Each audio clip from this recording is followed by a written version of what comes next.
Buenos días, soy la doctora Ángela Hoyos, neonatóloga colombiana, jefe de la unidad de recién nacidos de la Clínica del Country y miembro de la Junta Directiva de EPIC Latino. Sin más, comencemos. Bueno, el tema es EPIC Latino. Vamos a hacer un paseo por esta organización que nos ha tomado tantos años de crear.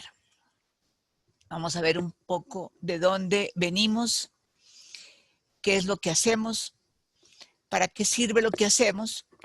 Vamos a ver algo del reporte del 2019 y de algunos otros logros. EPIC Latino nace de la Red Canadiense de Neonatología. La red canadiense fue fundada en 1995 y en la época actual incluye la totalidad de las unidades de cuidado intensivo de tercer nivel del Canadá. Como ustedes comprenderán, la totalidad de esta información es muy valiosa por recoger la neonatología de todo un país. La red canadiense muy amablemente nos cedió el sistema que ellos utilizan para recolectar datos. Es un programa muy amigable que incluye una cantidad muy importante de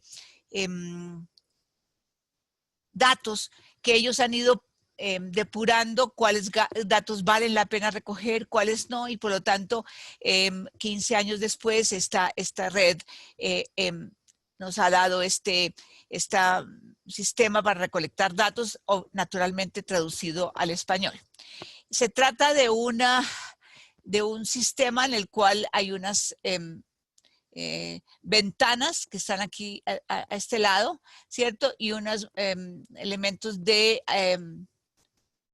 búsqueda de los casos, etcétera.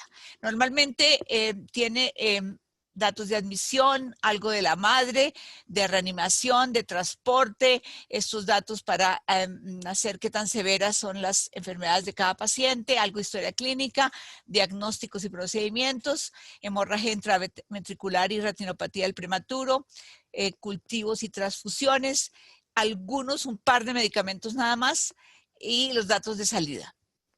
Hay un sistema de validar el caso para que si hay algún error se corrija antes de validarlo. Como ustedes pueden ver, tiene naturalmente nombre y apellido y el número de historia clínica, pero esta información que está en azul claro, cuando uno lo envía a Toronto, que es donde está la central de base de datos tanto de la red canadiense como de EPIC Latino, esta información que está en azul claro se borra y lo que llega al Canadá está sin datos específicos de cada paciente.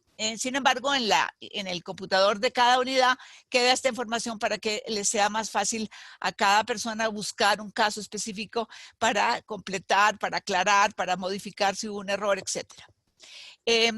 Este sistema calcula la edad gestacional de acuerdo a la información que uno le ponga. Puede uno poner, por ejemplo, si fue por implantación, entonces pone aquí la fecha. Si no fue por implantación, entonces la fecha de la última menstruación. Y si esta fecha de última menstruación no es confiable, entonces hay otros mecanismos para calcular la edad gestacional, como por ultrasonido temprano, ¿cierto? Y si todavía esto no se tiene, entonces ya se calcula la edad gestacional por estimación neonatal o estimación obstétrica. La edad gestacional final es la que uno escoja que sea la edad gestacional de acuerdo a la información que uno tiene.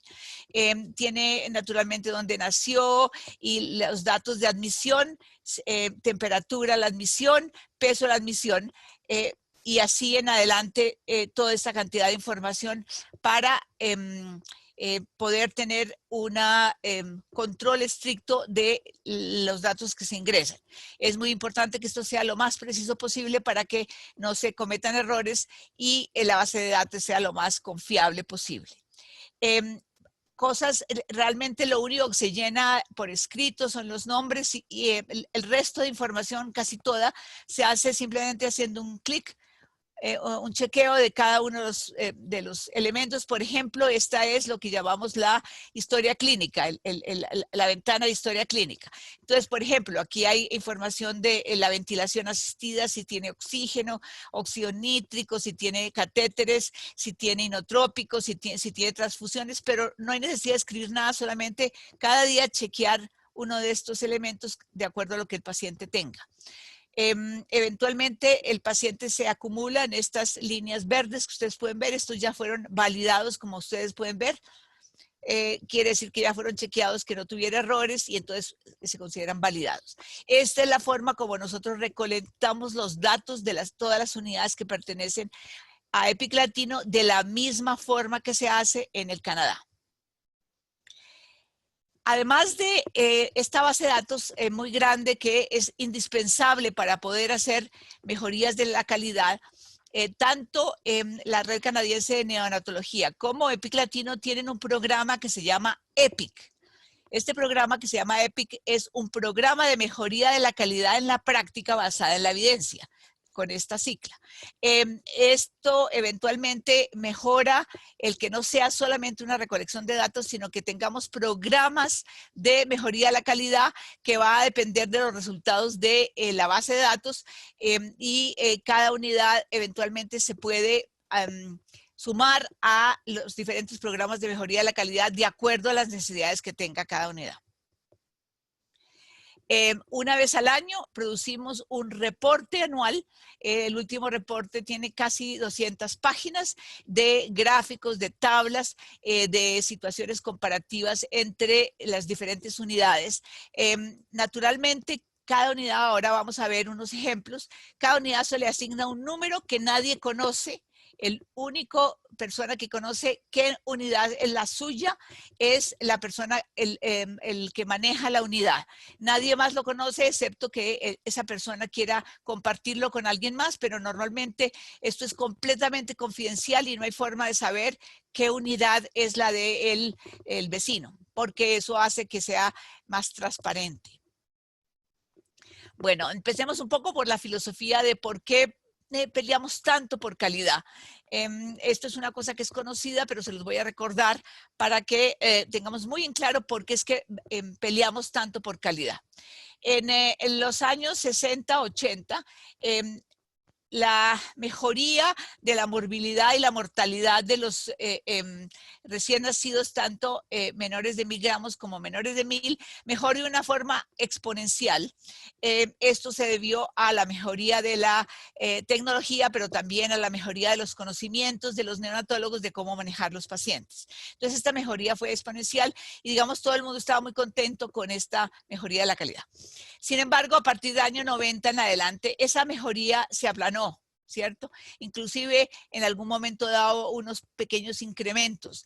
Esto se debe a que ya habíamos llegado con tecnología y con ciertos conocimientos a mejorar al máximo lo que podíamos mejorar. Entonces, teníamos que echar mano a otras metodologías para disminuir estos efectos negativos que tienen nuestros bebés en las unidades.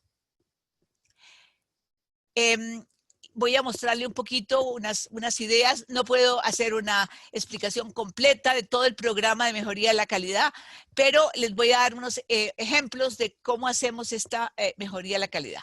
Lo primero que está muy claro es que, por ejemplo, en esta curva de mortalidad, hay algunas unidades que les va aparentemente muy bien, tienen una muy baja mortalidad, y hay unas unidades que tienen mucha mortalidad. Sin embargo, como ustedes podrán imaginarse, no es lo mismo que se muera un bebé de 32 semanas perfectamente normal, sin dificultad respiratoria, y termine muriéndose, versus si se muere un niño de 25 semanas que nació muy mal. Entonces, usted tiene que ajustar la mortalidad para que pueda realmente ser medida. Ese ajuste que se hace en las tasas está, por ejemplo, aplicada aquí. Ahora les voy a mostrar un poco cómo hacemos ese ajuste. Y entonces tenemos pues esta mortalidad final. Entonces tenemos unas unidades que tienen una mortalidad más alta que las otras, ¿cierto? Verdaderamente, o sea, ya ajustadas. Y entonces uno diría, bueno, yo voy a mejorar la calidad solamente solucionando el problema de estas unidades que tienen una incidencia alta. En este caso, si solamente hacemos eso, entonces mejoramos solamente un poquito. Pero, por ejemplo, aquí quitamos esta colita de que las unidades les iba peor y entonces el promedio de lo que, como le va a las unidades, se modifica ligeramente a la izquierda. Entonces, esto es una metodología que podríamos hacer. Obviamente es más fácil porque es solamente unas pocas unidades.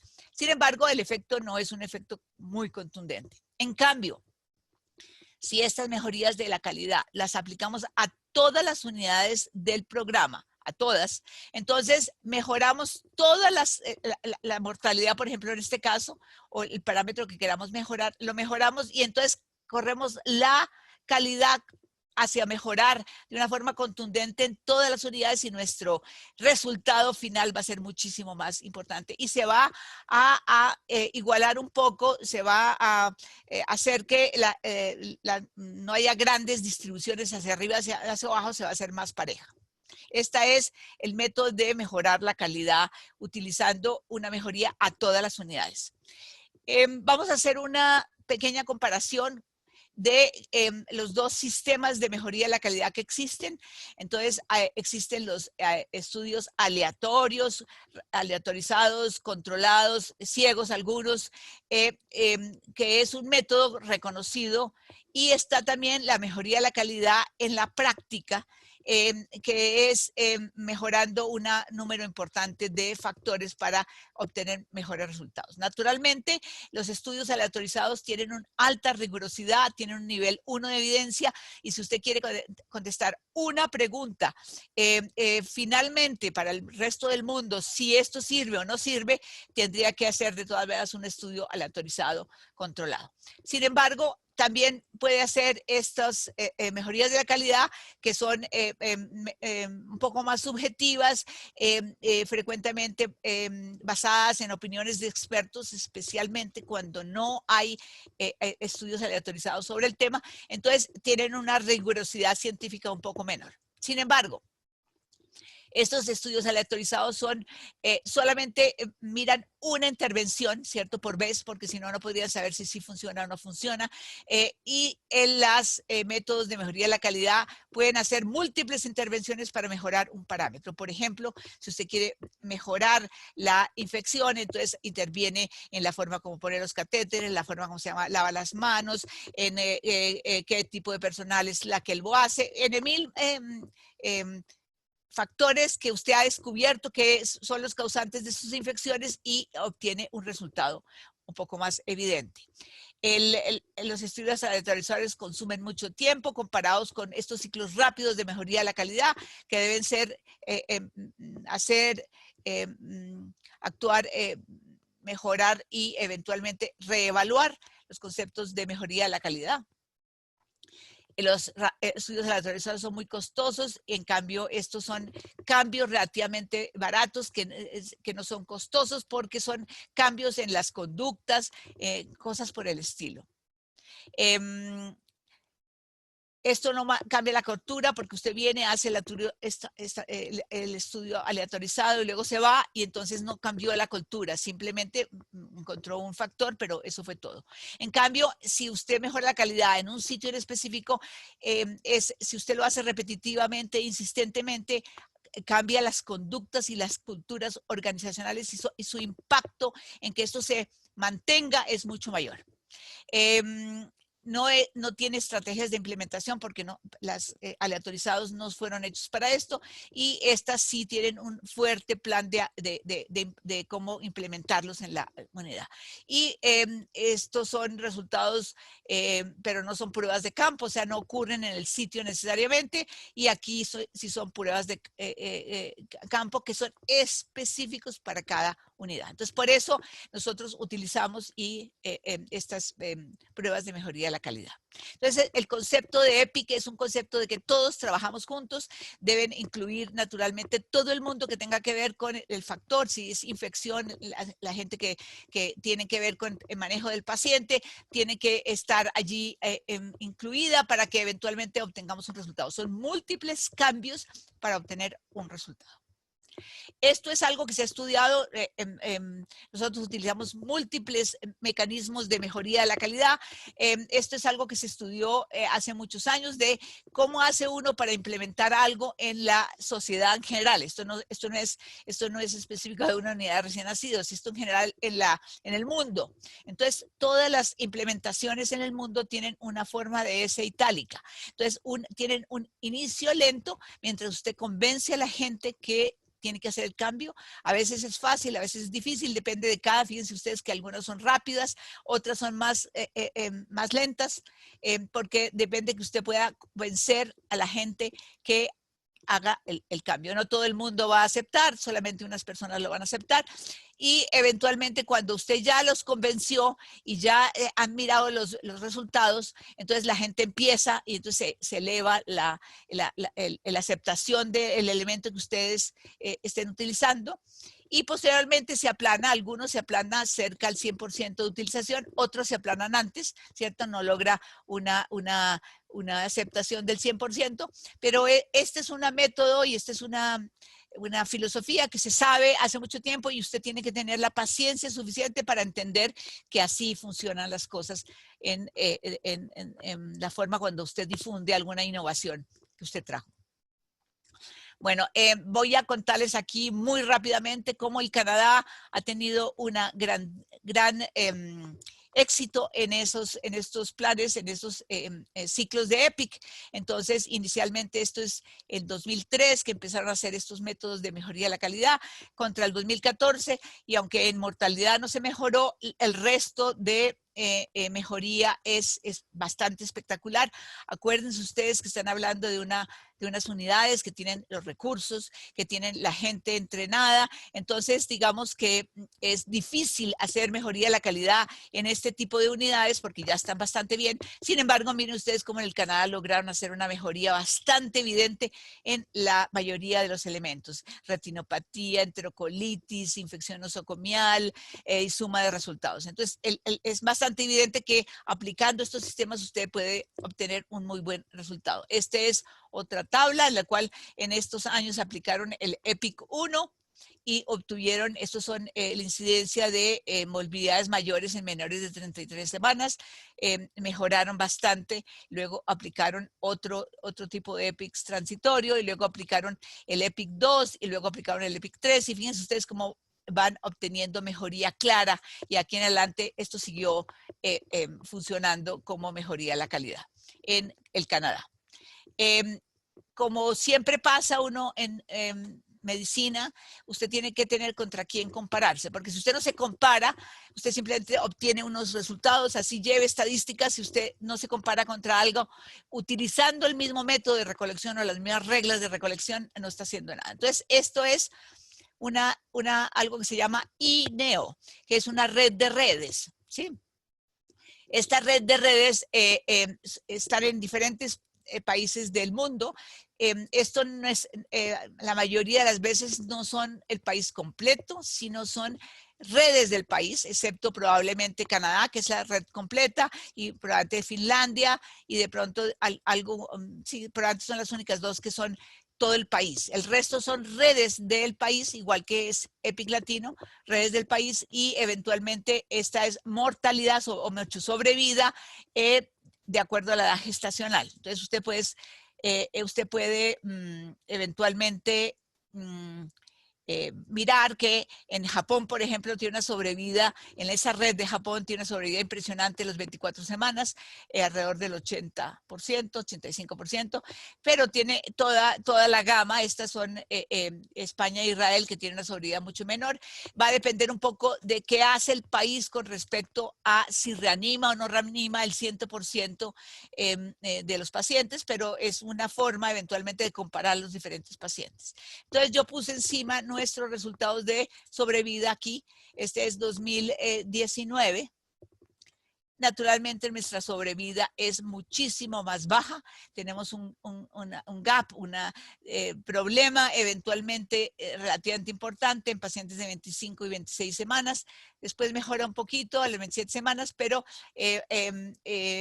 tenemos eventualmente una una deficiencia. Este es el sitio donde tenemos que trabajar en América Latina para mejorar nuestros resultados. De todas maneras, estamos por debajo en forma general, pero esta es una diferencia mucho menor que la que es esta parte, que es mucho más seria.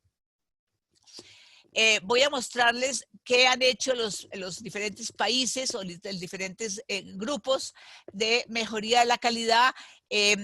Y esta es una forma midiendo de resultados adversos. Entonces usted decide el resultados adversos para usted cuando se van de alta los pacientes, es si tiene displasia broncopulmonar, si tiene retinopatía, si tuvo enterocolitis, si estuvo infectado. Entonces suma resultados adversos y mira qué porcentaje de pacientes tiene resultados adversos. Entonces este sería el resultado en porcentaje de pacientes en los diferentes años, ¿cierto? Y estas son las diferentes unidades. Y miremos en forma rutinaria. Esta, por ejemplo, es Australia y Nueva Zelanda. Uno diría, realmente se les tiene más pacientes con resultados adversos. Esto probablemente se debe a que estas unidades tienen mucho más prematuros más pequeños sobreviviendo, y esto explica por qué resultados adversos al alta eventualmente son mayores.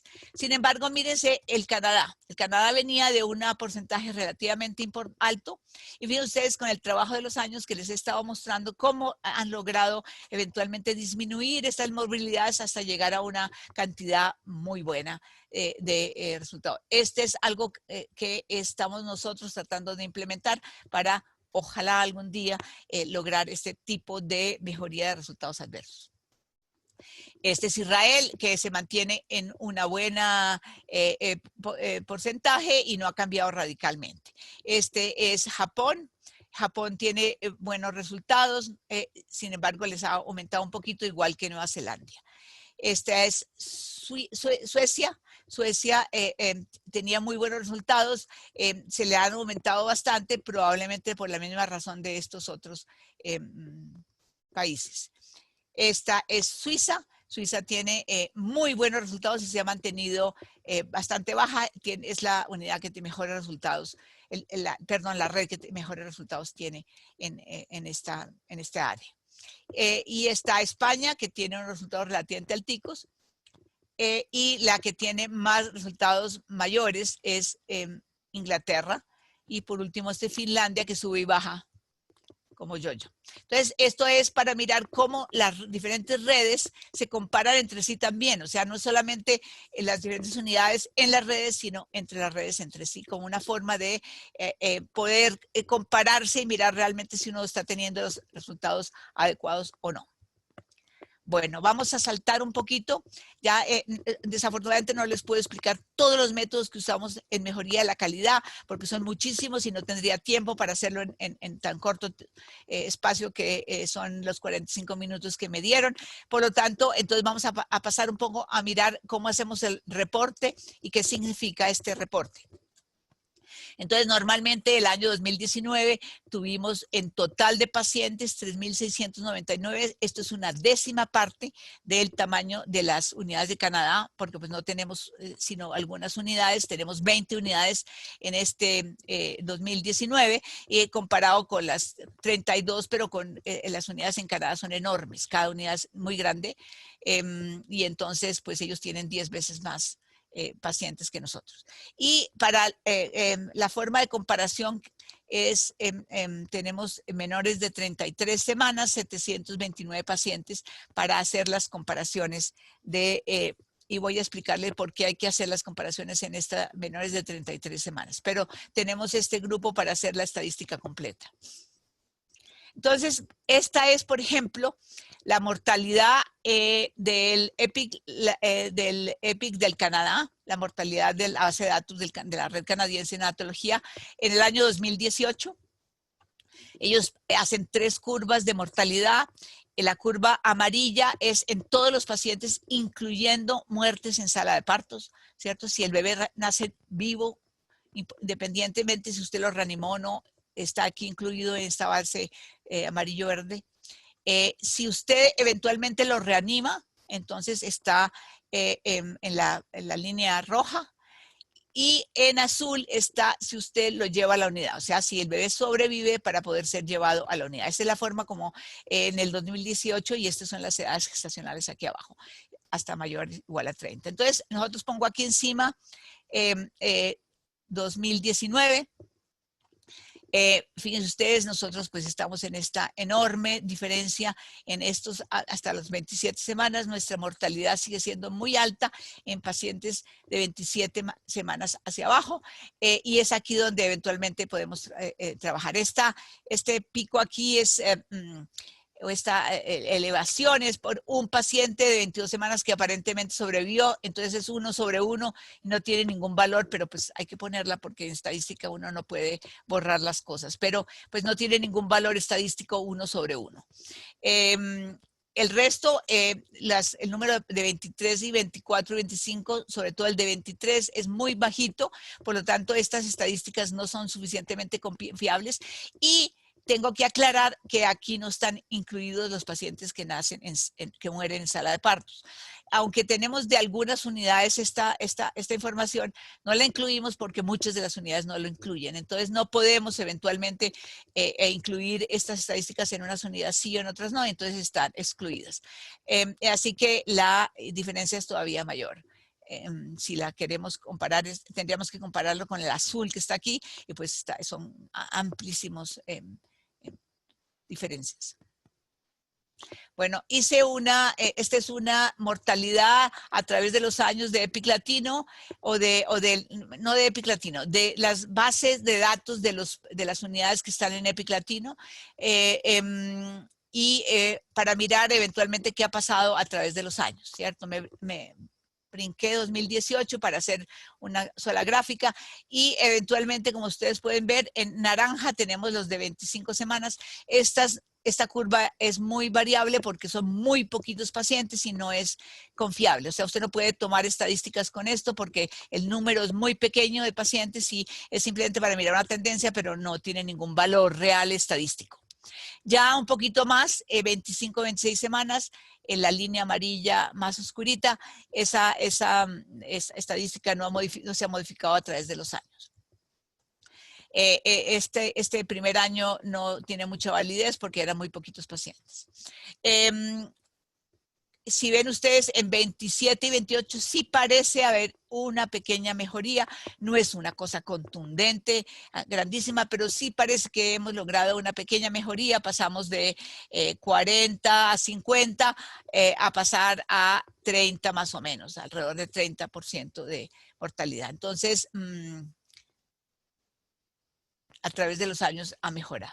La mortalidad de 29 y 30 semanas también parece haber mejorado en los últimos años un poquito.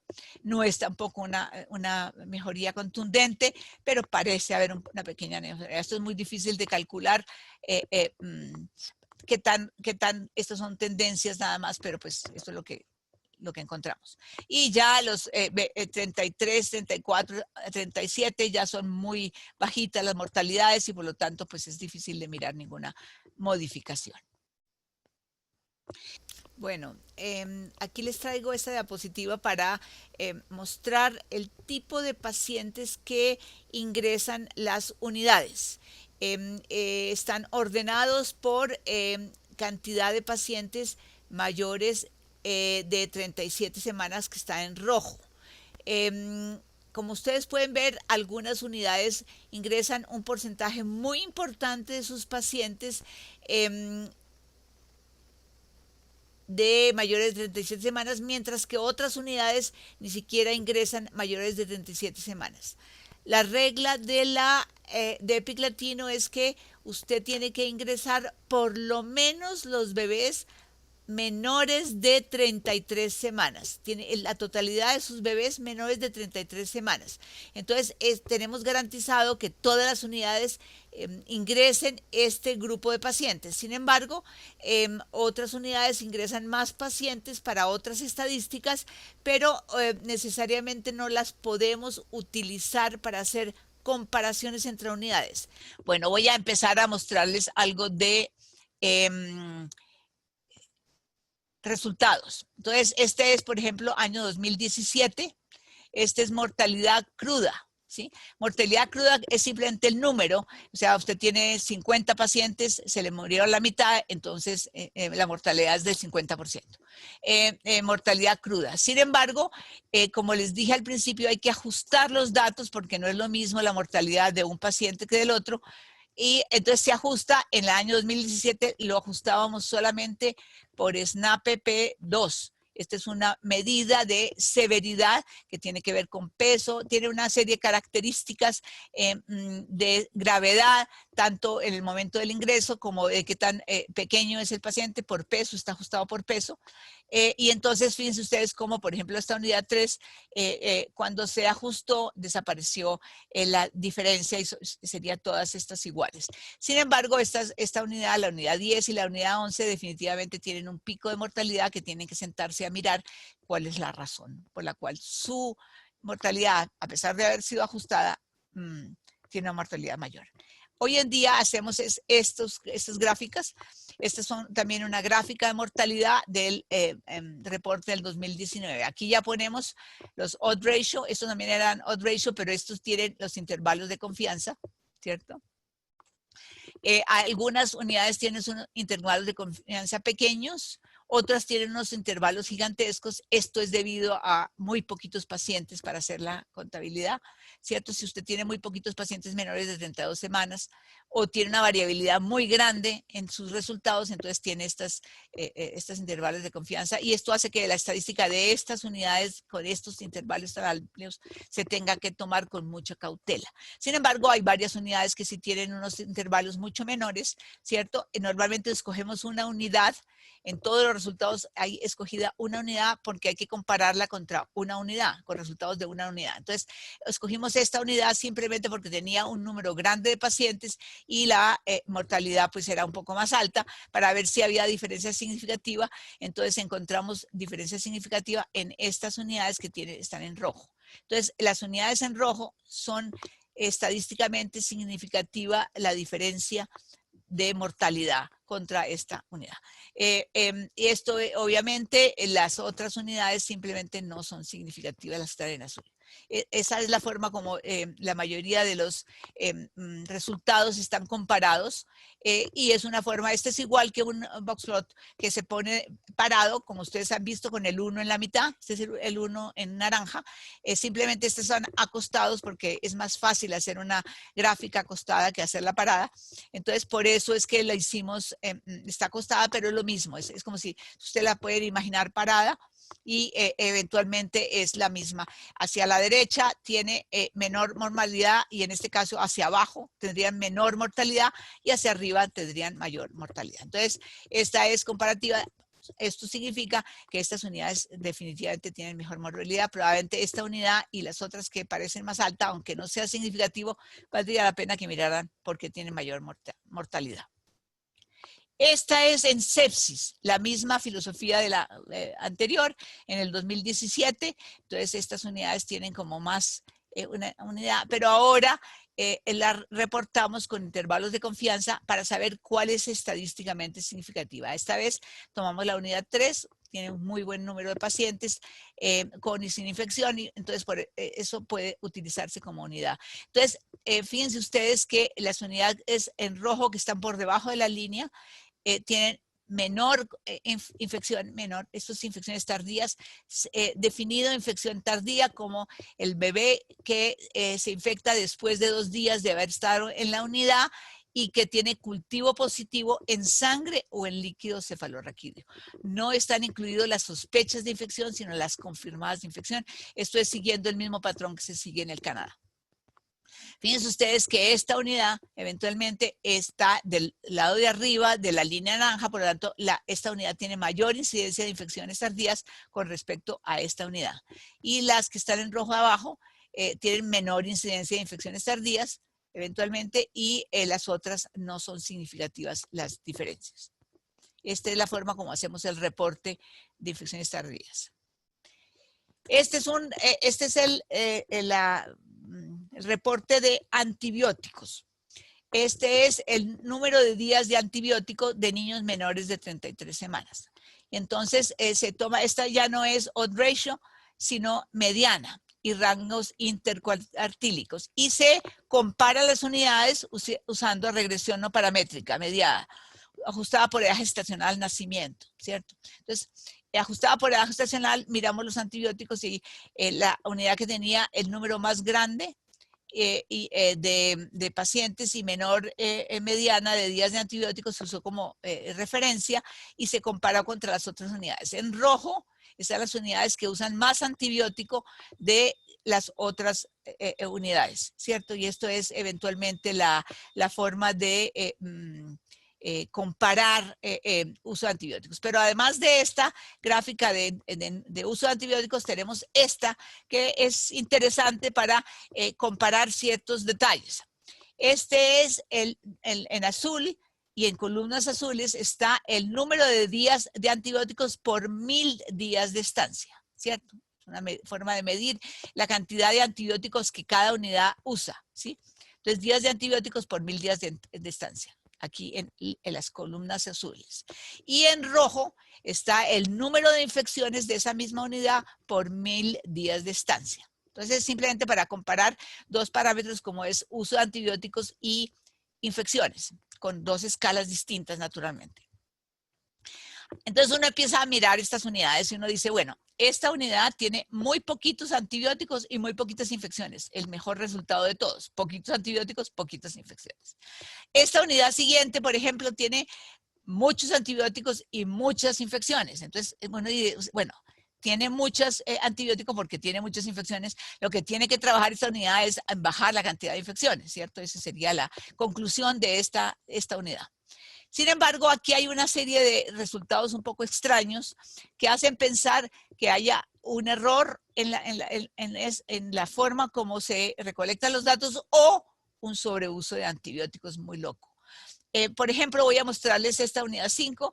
No tiene ningún cultivo positivo, ¿cierto? Reportado. Y sin embargo, miren este montonón de días de antibióticos, ¿sí? Entonces uno dice, bueno, o no está cultivando bien sus pacientes y no está reportando las infecciones, o está usando demasiados antibióticos. Si usted no tiene infecciones, ¿para qué usa todos estos antibióticos? Mucho peor, por ejemplo, esta unidad, yo diría que fue que no reportaron las infecciones, porque qué lógica tiene que usted no mencione ni una sola infección y mire ese montón de días de antibiótico. Entonces, cada una de estas unidades tiene que venir aquí y mirar, bueno, yo soy esta. Entonces, tengo algo de infecciones, tengo que bajar un poquito, pero sobre todo tengo que disminuir la cantidad de antibióticos. Estoy sobreutilizando los antibióticos definitivamente, comparadas con todas las otras infecciones, de todas las unidades. Tengo un exceso loco de antibióticos. Bueno, esta es una forma de decirle a las unidades, venga, mire a ver qué está pasando. Esto no es un juicio de que algo sea mejor o menor, tan solo se dice, mire esta situación que usted tiene en su unidad. Bueno, esta es otra curva interesante sobre una práctica que se tiene, que es la intubación en la reanimación. Entonces, este es el porcentaje de pacientes intubados en sala de partos como forma de reanimación de acuerdo a la edad gestacional, ¿cierto?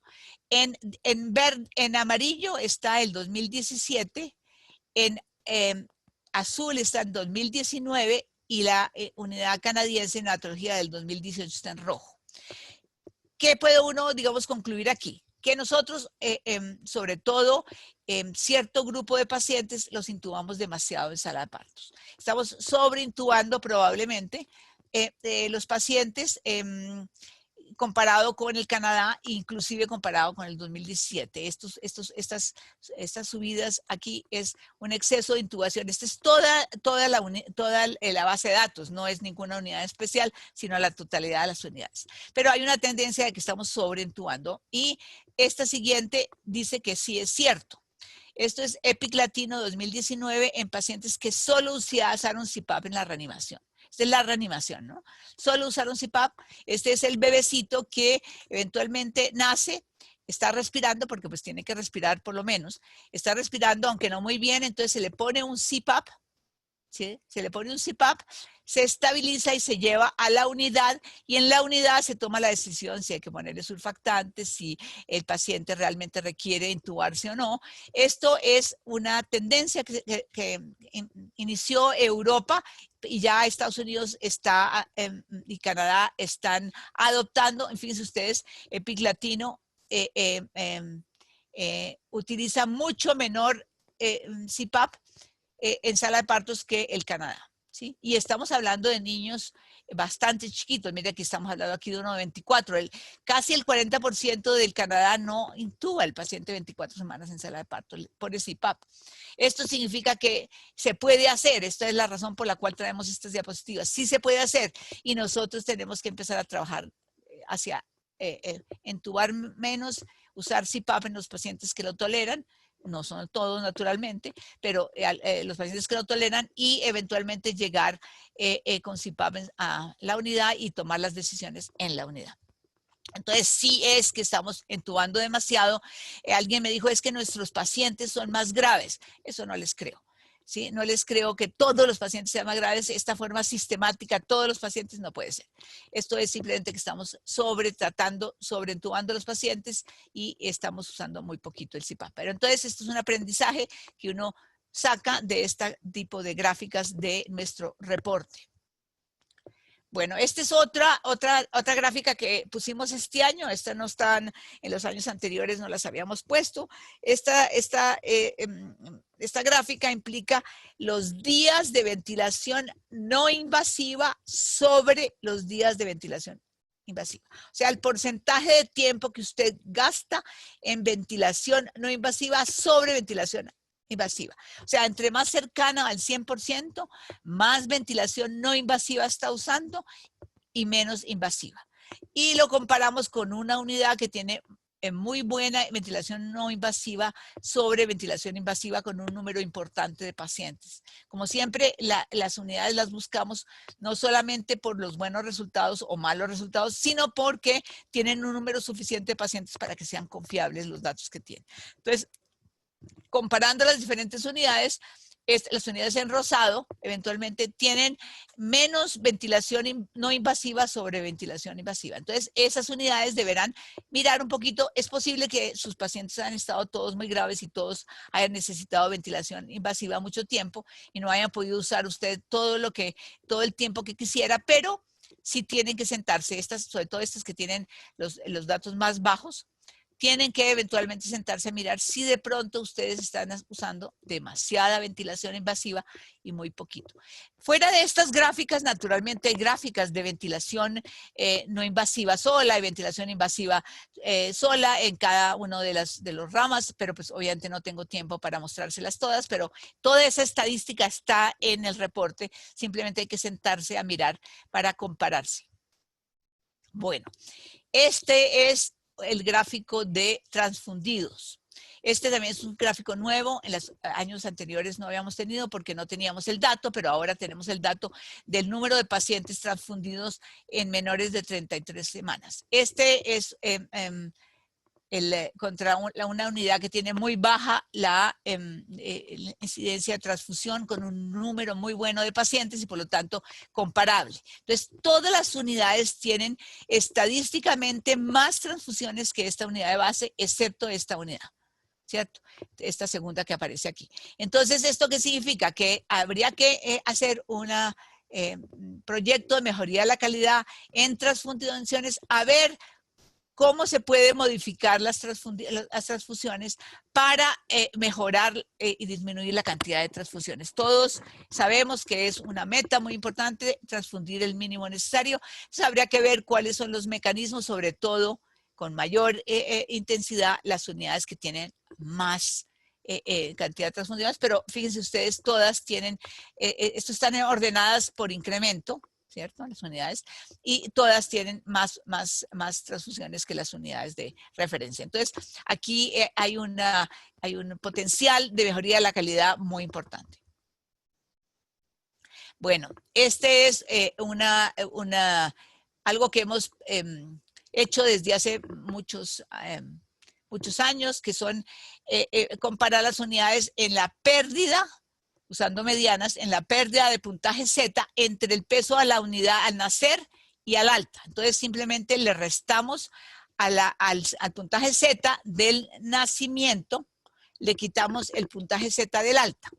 Entonces normalmente da un número negativo. Entonces el 0 está aquí arriba, normalmente da un número negativo porque los bebés cuando nacen pierden un porcentaje de su peso en redistribución de líquidos. Entonces todos deben perder, no solamente pierden, sino deben perder. Si no pierden, usted tiene que tener problema y va a tener probablemente ductos y displasia broncopulmonar y un poco de problemas si usted no tiene un peso original.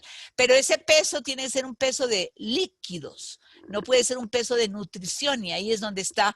Hay un artículo muy bonito al principio de año demostrando que si usted le da una muy buena nutrición la primera semana de vida, el crecimiento de sus bebés en prematuros muy pequeños no va a tener tanta grasa como tiene otros crecimientos. Entonces, si usted nutre la primera semana de una forma las primeras 2 semanas, de una forma muy completa a los pacientes, eventualmente va a lograr